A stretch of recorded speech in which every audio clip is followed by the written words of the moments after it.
frankly. If they had spies in my campaign, during my campaign for political purposes, that would be unprecedented in the history of our country.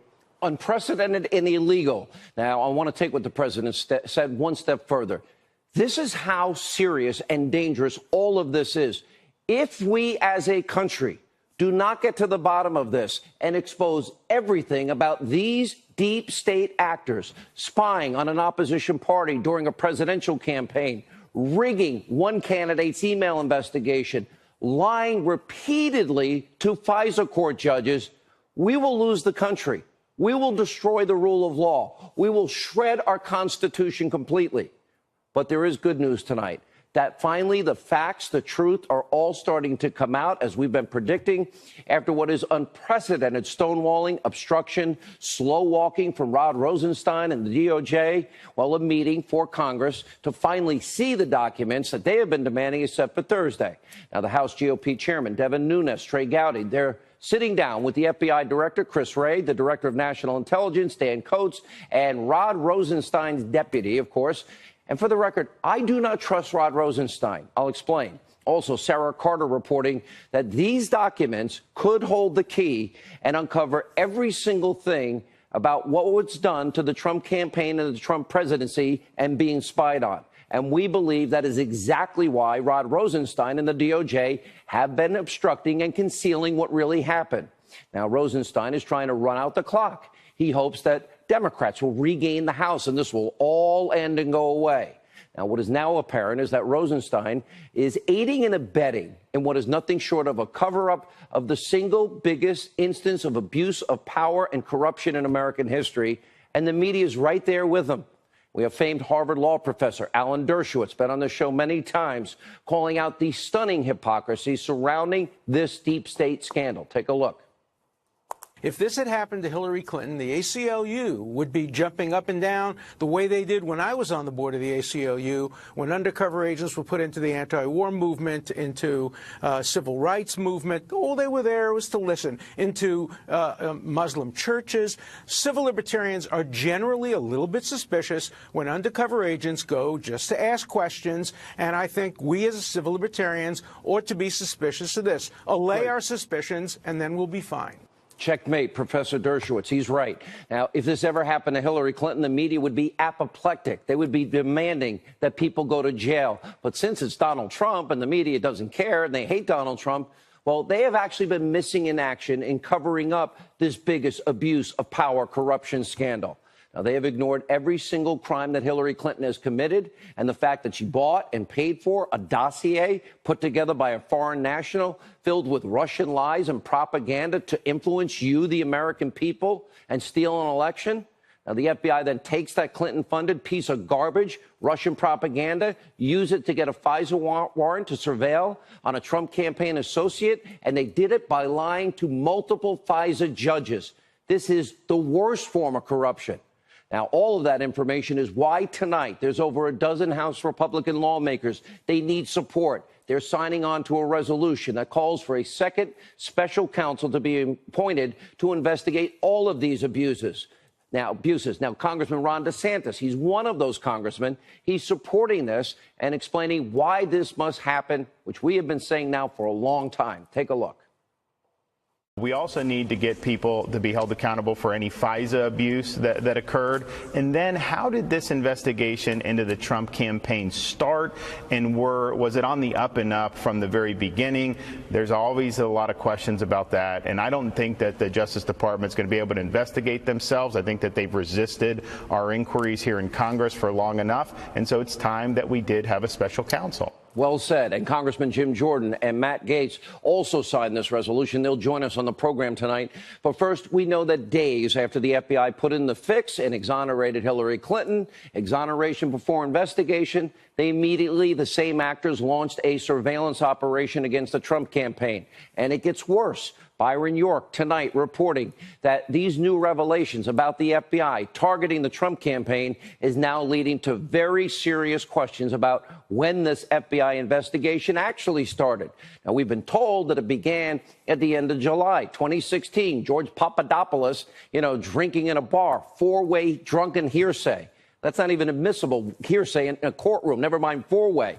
And by the way, it never made any sense. Washington Post now reporting that this informant met with Carter Page a few weeks before the FBI says it officially launched the probe. Their timeline isn't matching up. And this is exactly why we need the second special counsel. And most importantly, we need an investigator appointed who has prosecutorial powers. The DOJ Inspector General is now looking into all of this. Rod Rosenstein wants the Inspector General. He cannot hold these deep state actors accountable. Now, Michael Horowitz doesn't even have the ability to convene a grand jury or issue indictments. The Clinton investigation, we still haven't gotten the report. It's 18 months later. Guess what? We don't have that kind of time. Now, what we need is a full, thorough, complete criminal investigation right now, because you, the American people, you deserve to know the truth. This has to be done for the sake of this country. And tonight we're learning even more stunning details about what really happened. This is pretty shocking. Former Trump campaign advisor Michael Caputo, he's now saying that there could have been multiple informants, multiple spies targeting the Trump campaign. Here's what he told our own Laura Ingraham last night. Take a look. Let me tell you something that I know for a fact. This informant, this person that they tried to plan into the campaign and even into the administration, if you believe Axios, he's not the only person that came at the campaign. And the FBI is not the only Obama agency that came at the campaign. I know because they came at me. And I'm looking for clearance from my attorney to reveal this to the public. This is just the beginning. And I'll tell you, when we finally find out the truth about this, Director Clapper and the rest of them are going to be wearing some orange suits. I think he's right. Remember, that individual, Mr. Caputo, remember, he came on this program and said, oh, after I met with the special counsel, he said, we'll be watching you on TV. Really, Mr. Mueller? Is that how you want to run your investigation? Now, we could have now multiple spies, multiple informants. Chairman Nunes, he's saying the exact same thing. And if you're shocked by that, take a look at what Caputo revealed today. Take a look. I was approached by an intermediary who had been talking to a government official, a former government official, who told him that they had Hillary Clinton-related emails at that government organization and that they wanted to get them to the Trump campaign. This was May 6th that he heard that in 2016. I was told by the intermediary on May 9th that they wanted to get them to me. I gave this information to the House Intelligence Committee. I gave this information to the Senate Intelligence Committee 2 weeks ago. And I gave this information to the Mueller team, and they never reached out to the intermediary to check on it. Oh, so they don't care. It doesn't fit their predetermined narrative. Now, Caputo later explained during that interview with Neil that he turned down that offer for Clinton's emails. That is explosive information. And according to Caputo, Robert Mueller, you don't care about that? Really? Maybe too busy thinking about Paul Manafort's 2005 taxes. It explains everything you need to know why this is a witch hunt. Their goal has been to get candidate Trump and now President Trump. It's plain and simple.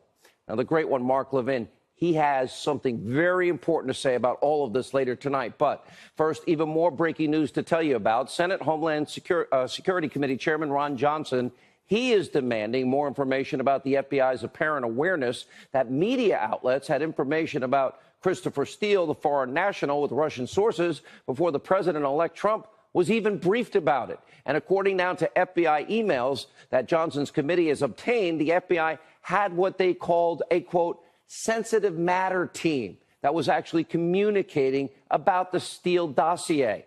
Now, 2 days before CNN ran a story about the dossier even in existence, Andrew McCabe, deputy FBI director, sent this email, subject line that read, "Flood is coming." And then he goes on to write, CNN is close to going forward with the sensitive story. The trigger for them, CNN, is they know the material was discussed in the brief and presented in an attachment. And what do you know? CNN then runs the story, and then BuzzFeed publishes that entire phony Russian Clinton finance dossier. Now, Senator Johnson is now demanding to know who was a part of this sensitive matter team. Now, he's also asking for all of the documents, all the communications between Comey, James Clapper, and their staffs regarding the Trump Tower dossier briefing. Now, remember, the House Intel Committee's report on Russia, it found that Clapper, the former director of national intelligence, leaked information to CNN. He now works for them about the dossier. Becomes a contributor now on the fake news network.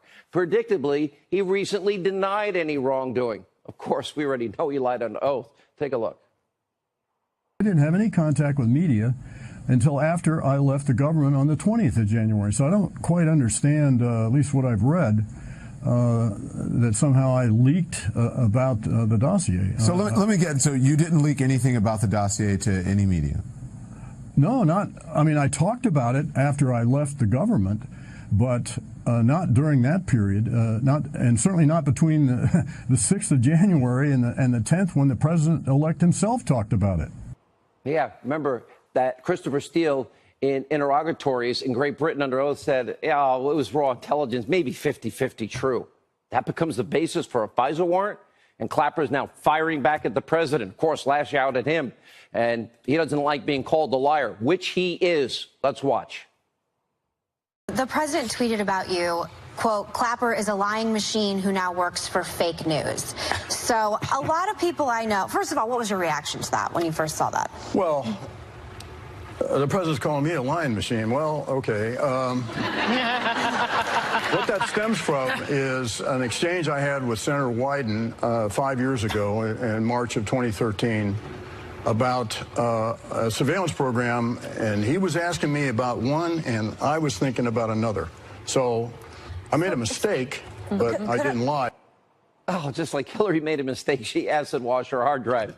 As we've been saying, Clapper, all of his deep state friends have the right to remain silent. I have some friendly advice. I tried to give it to Jim Comey. Stop talking, lawyer up, a storm is coming.